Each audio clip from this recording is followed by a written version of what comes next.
So as you can see, I have zero inbox. You don't want to have a cluttered inbox, especially if you're handling a client's email. From one of my labels, I'll be exporting a mail back to inbox for the purpose of this tutorial. We will be working with this email from HubSpot. Just follow the cursor. Click here exactly where the cursor is pointing and select inbox from the drop downs. We will head over to inbox and as you can see, the exported email is now here. You don't really have to go through the whole exporting to inbox thing. We only did it for the purpose of this tutorial. This is where it gets interesting. Instead of just manually exporting an email to a label, you rather create a filter for it and decide automatically what happens to the email, where the email should appear when received. Remember, filter is the advanced form of label. So as we said earlier, we'll be working with this email from Hotspot as an example.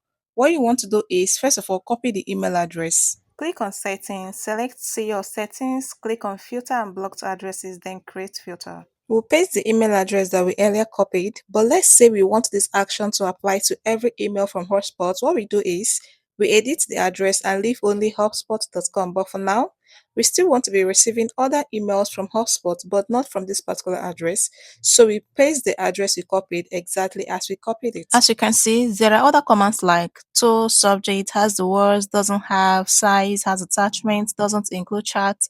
But for this tutorial, we don't need them. We will only be working with from, which is sender's address. So we go ahead and create filter. This is where we decide what happens to the emails coming from this address, whether we want them to henceforth automatically skip our inbox or have any of the underlisted actions apply to them, which includes automatically appearing under a label we've already created. But let's assume that you don't have any label created for this filter. You go ahead and create new label from here. The last box shows how many messages we have received from this address. So we can decide if we want this action to apply to the previous two messages as seen in our case here. Proceed to create filter and that's it.